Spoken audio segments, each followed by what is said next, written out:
Des gens vont tirer des morts, vont mettre même des vivants, mais qui n'ont jamais approuvé la gouvernance de Paul Biya. Ngatsi est l'une des gâchettes de Famen Ndongo, l'homme des sales besognes. On sait qu'il va y aller. Il n'en a rien à tirer. Il n'est tellement pas compétent. Ngatsi, c'est un soulard, c'est un ivrogne.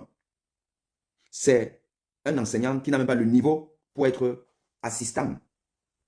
Mais il est professeur titulaire de droit. Quel droit il enseigne? Et dans la page politique de ce journal, une vive polémique dans le milieu universitaire au Cameroun. Une motion de soutien au chef de l'État dans la perspective de la prochaine élection présidentielle contient des noms de personnes décédées. La liste a été publiée et devrait être transmise à la présidence, sauf que les enseignants nommément cités rejettent fermement l'appel. Pour n'avoir pas été consultés, les initiateurs admettent de leur côté l'hypothèse d'erreur dans la conception du document. C'est Dictionnaire et Donald Briskamga. Sur votre écran, le programme des obsèques du docteur Martial Ngounet, enseignant de sciences économiques et de gestion à l'université de Marois. Il n'est plus de ce monde depuis mars 2024. Mais voilà qu'un an après son décès, il est cité comme ayant apporté son soutien à la candidature du chef de l'État pour la présidentielle de 2025. Autre décédé, Amand Gislain Douala Ikambi, dont le nom est ici sur la plateforme de la mutuelle du personnel de l'université de Douala. Il officiait comme assistant au département de psychologie. Mais en mars 2014, il casse sa plume. Dans cette liste de soutien à Paul Biya, les deux noms apparaissent respectivement aux 439e et 472e positions. Conseiller technique à l'université de Douala, le professeur Jean Gatti est l'un des initiateurs de la motion. Nous avons demandé à chacun de manifester son intention. C'est pour ça que vous verrez que tous les membres de l'association qui sont dans un groupe WhatsApp ne sont pas tous signataires.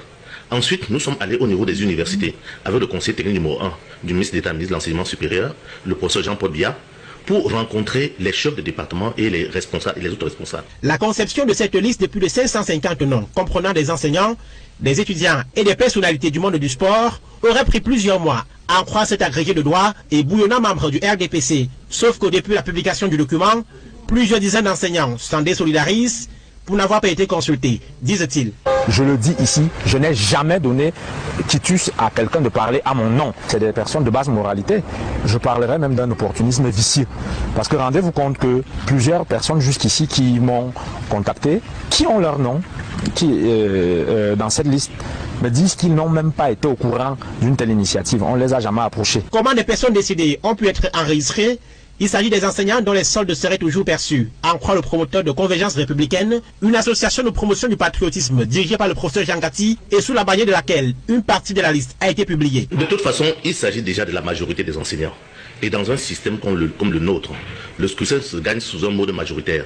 Ce qui veut dire que la majorité des enseignants du supérieur, je peux dire la quasi-majorité, si le terme peut être utilisé d'enseignants du supérieur, des membres du personnel d'appui soutiennent le président de la République. Le syndicat des enseignants du supérieur, dont plusieurs cadres sont cités dans la motion, envisage pour sa part une plainte en justice. Les initiateurs de l'appel à la candidature du chef de l'État dans les universités admettent que des erreurs peuvent avoir été commises dans la conception des listes, mais ajoutent également que des pressions peuvent expliquer les démentis enregistrés parmi les enseignants depuis quelques jours.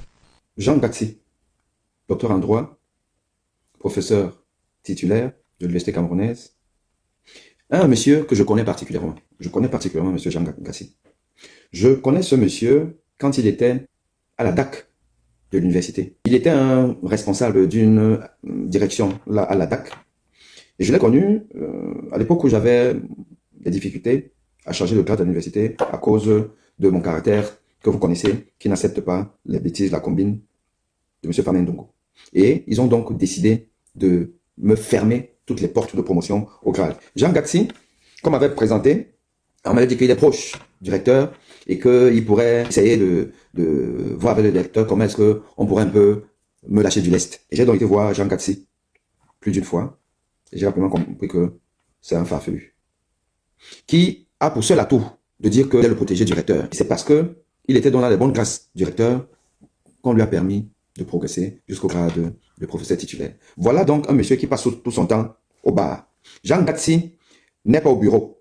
Jean Gatti passe tout son temps dans un bar vers le terminus Bonateki. Pour les gens qui connaissent le terminus Bonateki, il y a un coin là-bas, un bar, un circuit, où Jean Gatti passe tout son temps là-bas. Ses collègues à la DAC savaient déjà ça. Ne cherchez pas Jean Gatti dans son bureau. Il arrive au bureau, il dépose ses trucs, il va là-bas boire, il revient fermer le bureau. Voilà donc un universitaire, Jean Gatti, qui a osé dire qu'il est professeur titulaire, ce que M. Camteau n'est pas. Professeur Maurice Camteau.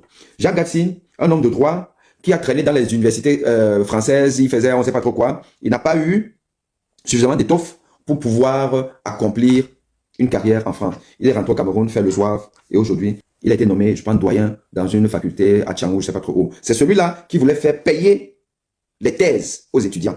Souvenez-vous, il y a une polémique. Un doyen qui voulait faire payer les droits, je sais pas, d'inscription ou de je sais pas trop quoi, aux étudiants, ce qui est normalement interdit par réglementation universitaire. Jean Gatsi. Il a été nommé doyen là-bas après avoir déclaré dans ses réseaux que M. Kamto doit être pendu pour avoir osé demander à marcher pour contester l'élection présidentielle, ou alors contester, je ne sais pas trop, ce que M. Kamto a eu à demander là après, quand il a été interpellé, pour avoir demandé qu'on pende Maurice Kamto, car c'est le plus grand criminel du monde, il a été nommé doyen. Le Cameroun est dirigé de manière mafieuse par M. Paul Biya. M. Paul Biya, c'est un bandit. Et il a nommé un autre bandit, qu'on appelle Famen Dongo, pour appuyer le coup à toute contestation intellectuelle au Cameroun. Il n'est pas nommé ministre d'enseignement supérieur qui veut au Cameroun. Depuis les événements de la grève de l'université de Yaoundé dans les années 90, Paul Biya a dit, l'université, il faut appuyer le coup de tous ceux qui veulent contester. Et voilà comment Famen Dongo a été nommé. Famen Dongo a été nommé pour abaisser le niveau de l'intelligence camerounaise. Ne vous méprenez pas. Avec tout ce que ce monsieur a déjà fait, comme forfaiture, dont la plus éclatante est l'histoire des ordinateurs 32 égale 500 gigas. Des milliards engloutis dans l'achat d'une chinoiserie d'ordinateurs. Famen Dongo, vous avez cru que c'était sa fin. Non, ça ne peut pas être sa fin. Tant que tu entretiens le pouvoir maléfique, villageois de M. Paul Biya, il ne te bouge pas de là. Il ne te bouge pas de là. Le peuple, vous ne voulez pas comprendre. Vous ne voulez pas comprendre que Paul Biya, la seule chose qui va l'amener au village, au cercueil, le dégager de là, par coup d'État ou par insurrection populaire. Il n'y a que ça. Vous avez un exemple. Des gens vont déterrer des morts, vont mettre même des vivants, mais qui n'ont jamais approuvé la gouvernance de Paul Biya. On va les mettre dans une liste faite par des bandits. Ngatsi est l'une des gâchettes de Famen Dongo. L'homme des sales besognes. On sait qu'il va y aller. Il n'en a rien à cirer. Il n'est tellement pas compétent. Ngatsi, c'est un soulard. C'est un ivrogne. C'est un enseignant qui n'a même pas le niveau pour être assistant. Mais il est professeur titulaire de droit. Quel droit il enseigne? Un homme de droit qui demande à pendre un autre enseignant universitaire qui n'a fait que exprimer un avis politique. Dans un pays où la dernière pendaison a eu lieu en 1971, quand Ernest Ouandjé a été pendu. Il n'y en a plus. C'était la dernière. Et voilà quelqu'un qui ose revenir à la sellette pour faire le sale boulot. Un boulot qui n'est pas nouveau. Famen Dongo avait déjà sorti une liste des enseignants qui apportent leur soutien à Paul Biya. Il a mis des noms comme ça là, au hasard, malgré eux, dans une liste envoyée à Paul Biya. Famen Dongo. Famen Dongo, c'est un bandit. Famen Dongo, c'est un repris de justice. C'est quelqu'un qui va faire la prison. Tout comme son Gatsi. Tout comme Paul Biya. Laissez-moi les histoires que on doit envoyer Paul Biya au village. Paul Biya n'ira pas au village. Le village de Paul Biya, c'est la 11e République. Ou la 11e région. Le village de Paul Biya, c'est la 11e région. Paul Biya, c'est un bandit. Il est là aujourd'hui, dans sa chambre, à regarder la télé, comment ces sbires, ces éclaireurs, ces soldats se parlent partout dans la République à faire du sale. Si ce n'est pas une jeunesse qui va cotiser pour lui, pour qu'il se présente à l'élection, ce sont les motos-taximans.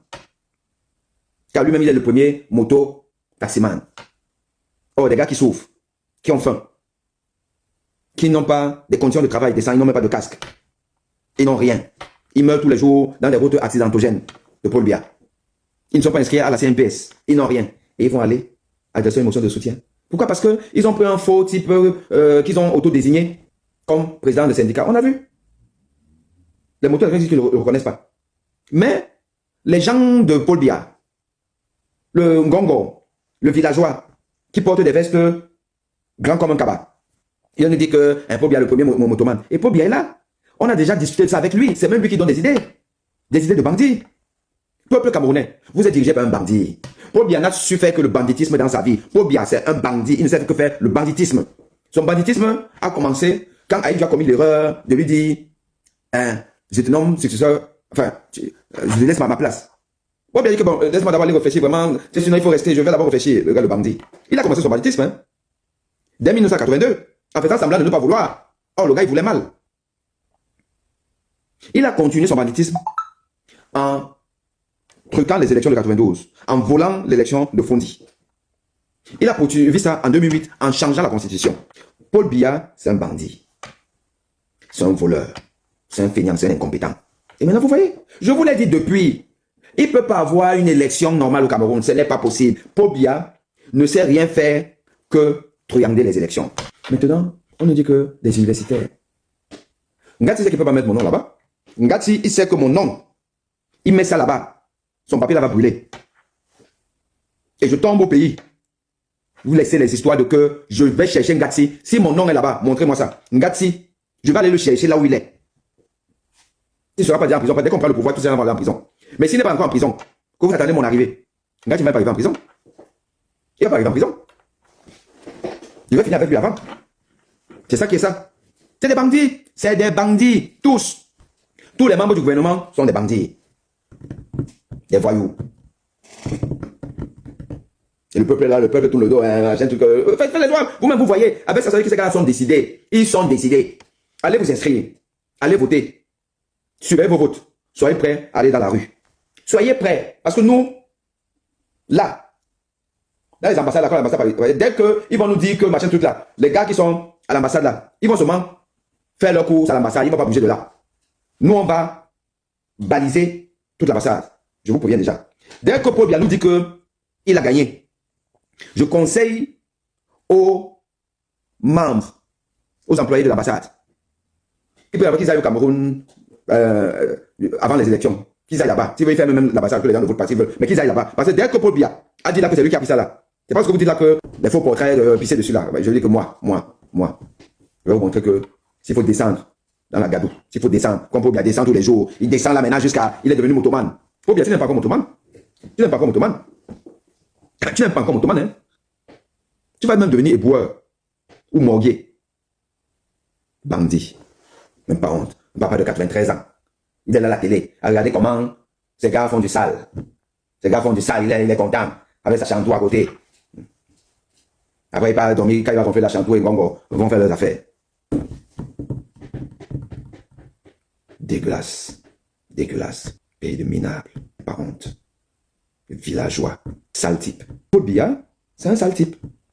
Lui et ses femmes Ndongo, vous les voyez sur les grandes vestes là. Allez chez eux. Allez dans les recoins chez eux, des sales types. On va vous faire du sale. À bientôt.